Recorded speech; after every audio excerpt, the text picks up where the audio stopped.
ब्राह्मण और एक ब्राह्मणी थे। महाराज, वह ब्राह्मणी अपने पति की खूब सेवा करती थी, जो पति व्रत धर्म बताया गया है। कहते हैं नारी को तब भोजन करना चाहिए पहले उसका पति भोजन ग्रहण कर ले। और आजकल की कुछ माताएं ऐसी हो गई कि पति तो चूल्हे में गिर जा, पहले खुद के पेटे भरे हैं। मगर देखो, कुछ माताएं अपने पति व्रत धर्म का पालन कर रही है और करना भी चाहिए, और कछु चूल्हे में गिर रही है। हाँ, वह नारी, वह ब्राह्मणी अपने पति की खूब सेवा करती थी, जो भी पति व्रत धर्म कहता है। तो वह ब्राह्मणी अपने पति की खूब सेवा करती थी। समय बीतता गया, समय बीतता गया। एक दिन पंडित जी सोचने लगे, भैया हमें कछु कमा भी कुछ चलना चाहिए, जानो चाहिए कि नहीं जानो चाहिए। तो पंडित जी कमाने के लिए और तैयार हो गए थे। ब्राह्मणी कहने लगी, महाराज आप कहाँ जा रहे हो? मन के हमको परदेश जाना चाहिए ना कमाने के लिए। अरे घर बैठे रहेंगे तो खावे को कहते आवे वो। ब्राह्मणी कहने लगी, महाराज अगर आप परदेश कमाने के लिए जाओगे तो मैं अपने पति व्रत धर्म का कैसे पालन करूंगी? गोपी कहने लगी, कन्हैया अगर किसी नारी का पति परदेश कमाने के लिए चले जाए, वो कैसे भोजन करेगी? वो कैसे अपने नित्य कर्म करेगी, जो भी पति व्रत धर्म में बताया गया है? भगवान कहने लगे, सीधी सी बात है, एक माटी की मूर्ति बना लेनी चाहिए। ध्यान से सुनना, ये माटी की मूर्ति कौन है?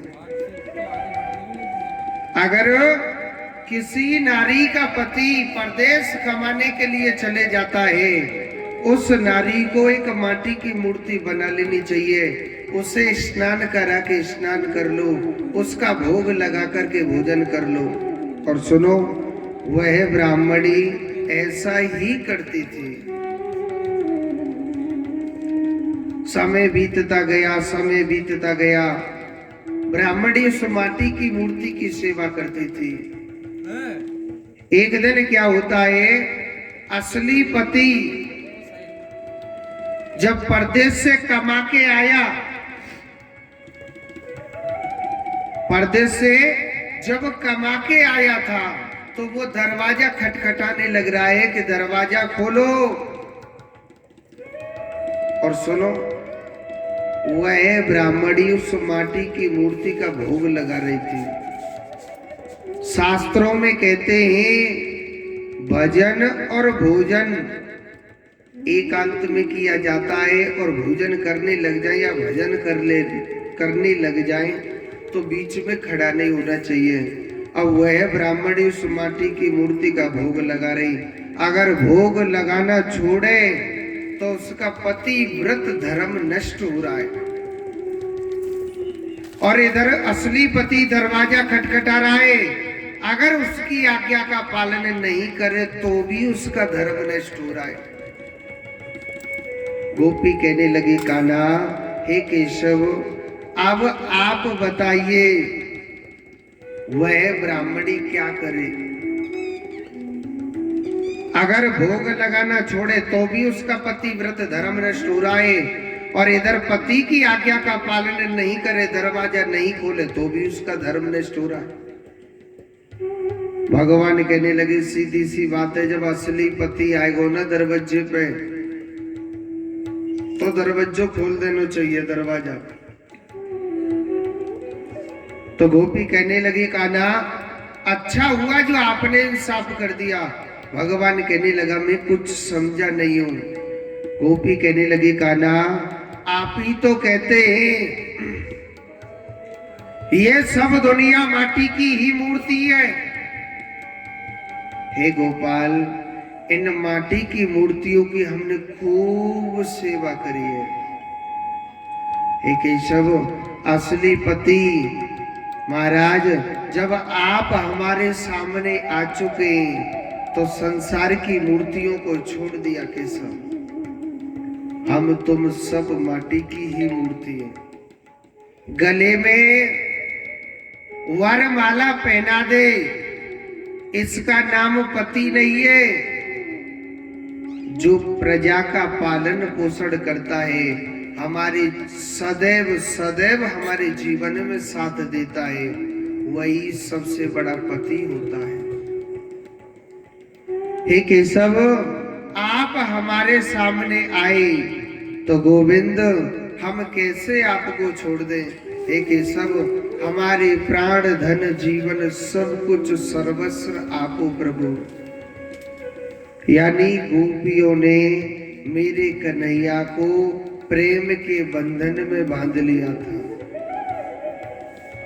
मैंने कल के दिन बताया, अगर मेरे कृष्ण को आप चाहते हो, अगर मेरे गोपाल को आप चाहते हो, मेरा कृष्ण कभी क्रोध में नहीं आएगा। भगवान कभी क्रोध से नहीं आएंगे। अगर मेरे कान्हा को आप बुलाना चाहते हो, वो प्रेम के बंधन में आ जाएगा। ऐसे मेरे गोपाल की लीला है। भगवान प्रेम के बंधन में मेरा कृष्ण पल भर में आ जाएगा।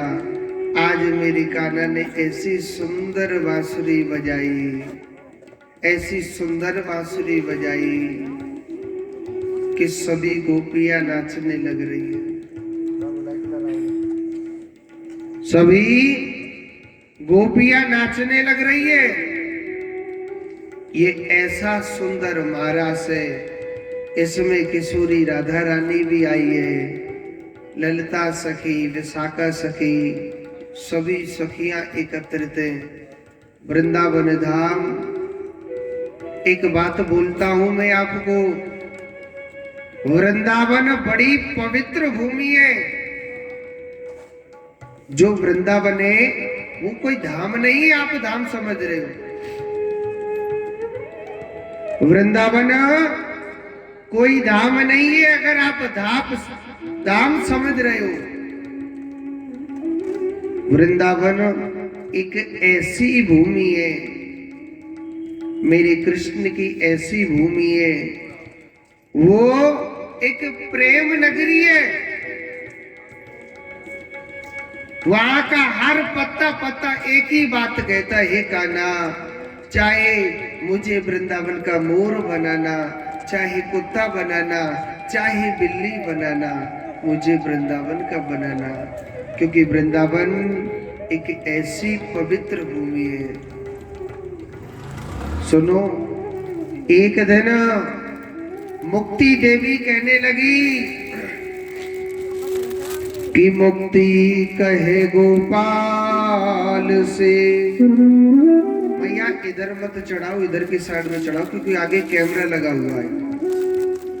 कि मुक्ति कहे गोपाल से,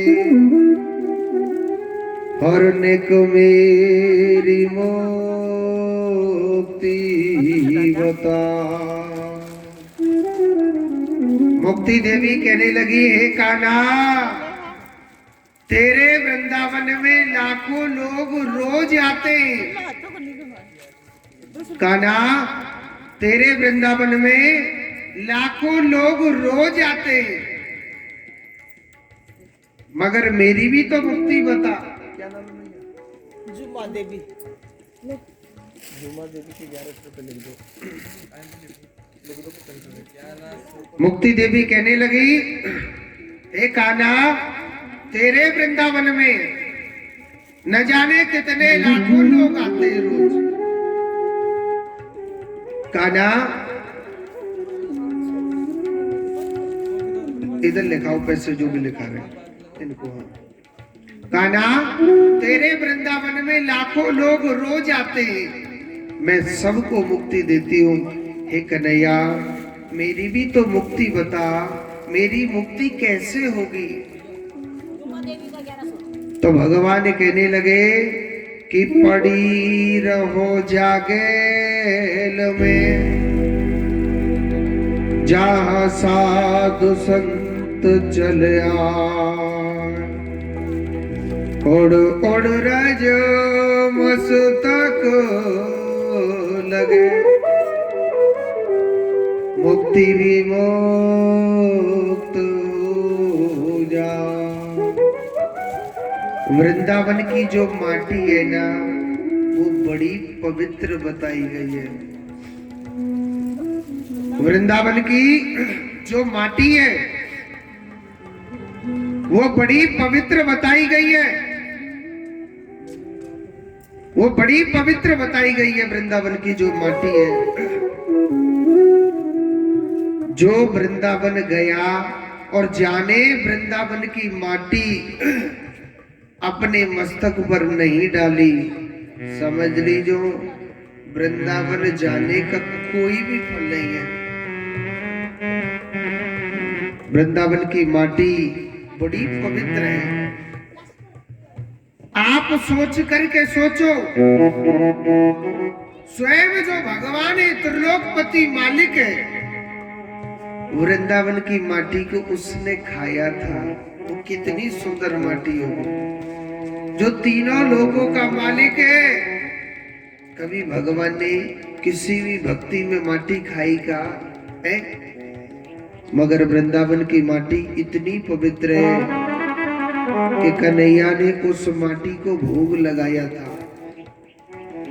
आपने देखा होगा, कोई जो बंगाली संत होता है या बड़े बड़े ऋषि मुनि होते हैं, ये काला काला सा टीका लगाते हैं ऐसे, या कोई बिंदी भी लगाता काली काली सी, ज्यादा काला भी नहीं होता है वो वृंदावन की माटी ही लगाते हैं।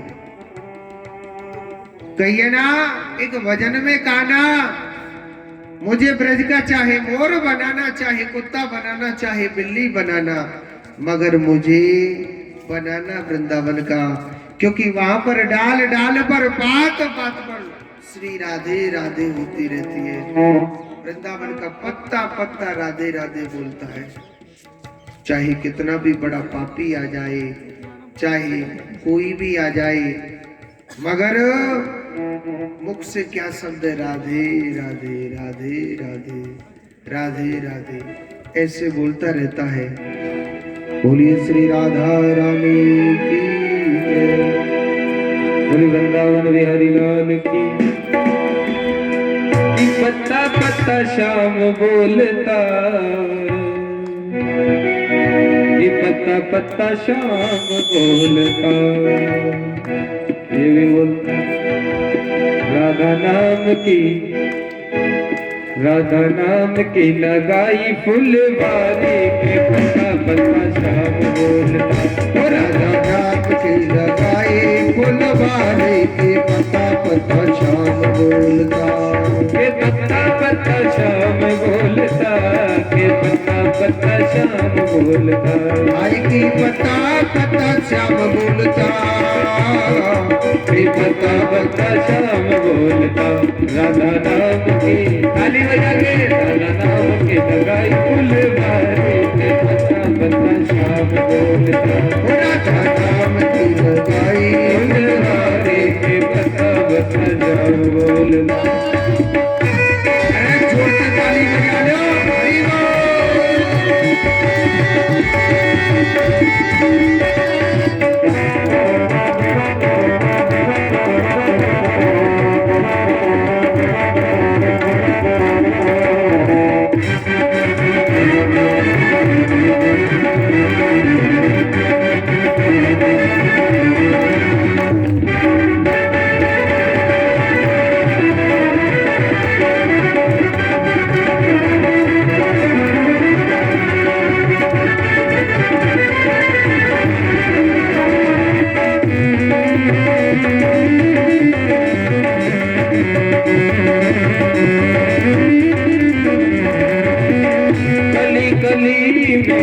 महक उसी की, गली महक उसी की, हर पक्षी में चहक उसी की, हर पक्षी में चहक उसी की, कली कली में महक उसी की, कली कली में महक उसी की, हर पक्षी में चहक उसी की, हर पक्षी में चहक उसी की, नाचे मोर बोले, नाचे मोर बोले, कोयलिया काली की हम बोले, नाचे मोर बोले, कोयलिया काली की बता बता हम बोले, राधा राम की लगाई फुलवारी सब बोलता।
प्रेम के जल से सींची बगिया, महके वाले महके सखिया, महके वाले महके, प्रेम के जल से सींची बगिया, प्रेम के जल से सींची बगिया, महके वाले महके सखिया, महके वाले महके सखिया, नाचे मोर बोले, जैसे पागल की कुटिया है पानी की बता, हम बोलता, राधा राम की लगाओ फुलवारी की पता पता शाम बोलता, राधा शाम बोलता, फिर बता बता बोलिए राधा रानी की। एक बार जोर से बोलो, एक बार और बोलना पड़ेगा। अब तो बराती लोग जोड़ते बोलो ना, बफर में जानो तो जोड़ते बोलो। तो आज देखो भगवान श्री कृष्ण ने बड़ा सुंदर महाराज किया, और ऐसो महाराज करो कैसो, कान्हा की जब बंसी बजी, आहा कैलाश पर्वत तक आवाज पहुंची। बोले बाबा सोच लो भैया, हमारे दूत भी भजन गा रहे हैं, हमारे भक्त भी वहां पर पहुंचे हुए हैं, हमारो लाला हमारो कन्हैया बंसी बजा रहो, तो प्रभु की बांसुरी सुने जाना चाहिए कि नहीं जाना चाहिए। बोले बाबा ने एक मोटो सौ भांग को गोला डार के नहीं। और सुनो, पार्वती माता ने मना कर दिया, महाराज आप नहीं जाओगे। बोले क्यों? क्योंकि महाराज वहां पर ना सिर्फ लेडीज ही है, लाओ जेंट्स नहीं है। अच्छा बन गया। और सुनो, लाखों गोपियों के बीच में भगवान भोलेनाथ एक लेडीज साड़ी कांच के चले गए। कान्हा की बंसी इतनी मोहनी थी, उन गोपियों के कितने बड़े भाग्य होंगे। वृंदावन के कृष्ण से जो प्रेम करती थी वो बड़ी भाग्यवान थी, बड़ी किस्मत वाली थी जो भगवान श्री कृष्ण से प्रेम करती थी। हम लोग इस संसार में कहीं पर भी घूम लेना, यहाँ पर सब स्वार्थ के प्रेमी मिलेंगे,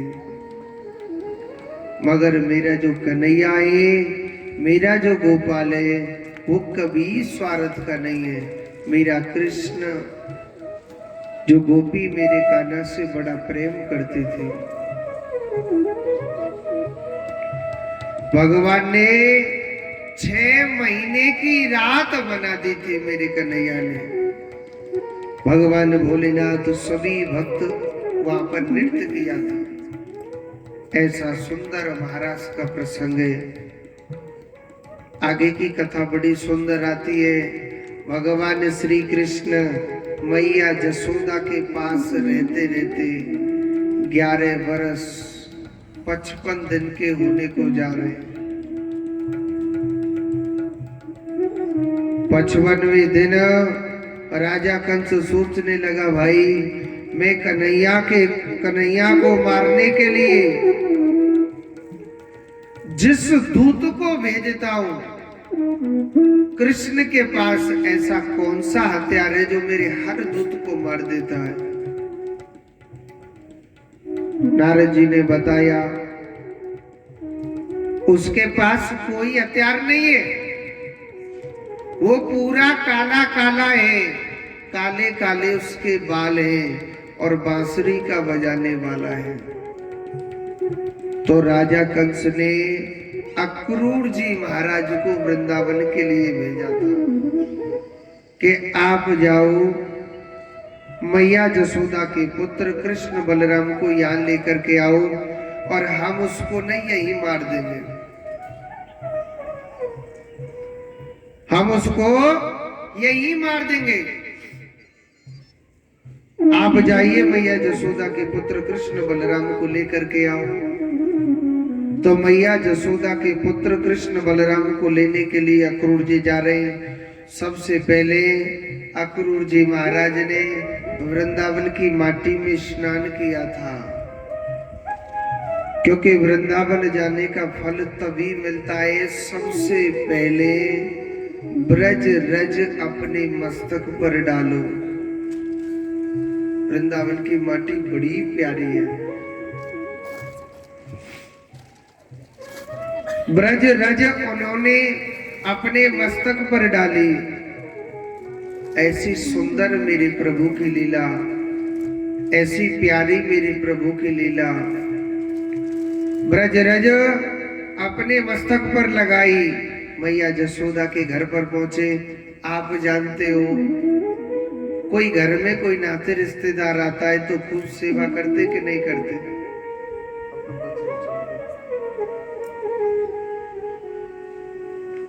आप जानते हो, मैया जसोदा के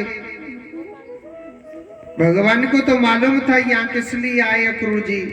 झूठ तो बुलवा दिया पहले ही कि चाचा जी आप हमारी मैया तो जो कह दीजो मथुरा में एक बहुत बड़ो मेलो लग रो।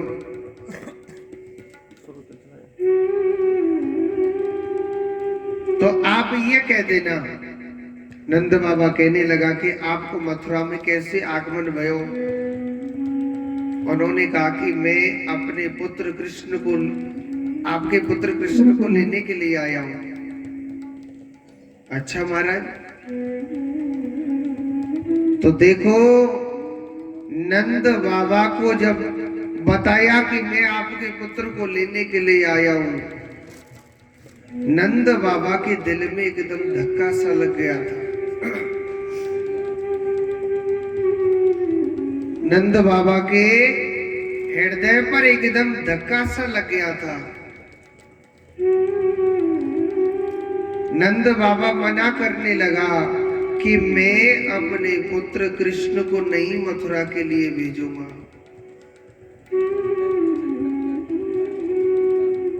अक्रूर जी महाराज कहने लगे नंद बाबा से, महाराज कन्हैया आपका बेटा नहीं है, कृष्ण तो सिर्फ देवकी का बेटा है, वसुदेव का बेटा है, वो नंद का बेटा नहीं है। नंद बाबा बड़े उदास हो गए थे। और एक बात बोलू, जसोदा मैया मेरे कान्हा से बहुत प्रेम करती थी। मैया जसोदा को पता चला कि मेरे पुत्र को लेने के लिए आए, मेरा कृष्ण मुझे छोड़ करके जाएगा। रात्रि के समय यशोदा मैया न लड़ने लग जाती है कि मैं अपने पुत्र, मैं अपने लाला कन्हैया में कहूं ना भेजूंगी, चकचो है जाइए। कृष्ण मेरा बेटा है। नंद बाबा मैया जसोदा को समझा रहे, अरियो जसोदा, तू किस कृष्ण के पीछे पागल हो रही है? जिसे हम अपना बेटा मानते ना वो हमारो बेटा ना है, हमारो लाला ना है। जसोदा मैया बड़ी निराश हो गई थी। भगवान श्री कृष्ण मैया जसोदा के चरणों में गिर गए और कहने लगे, जसोदा मैया, अरे ओ जसोदा मैया, मैया मैया देख, मैंने तेरी सब बात मानी। मैया तेने मोते कही लाला, अरे ओ काना तो ये गैया चरानी है। मैया मैंने गैया चराई। मैया तेने कही काना तो जमुना पे खेलवे ना जानो। मैया मैं नहीं गया। जसोदा मैया मैं तेरे हाथ जोड़ रहा हूं, मोई एक बार मथुरा को भेज देना, मेलो देखने जाऊंगा। एक बात बोलू, जसोदा मैया ने हाथों भर दिया था।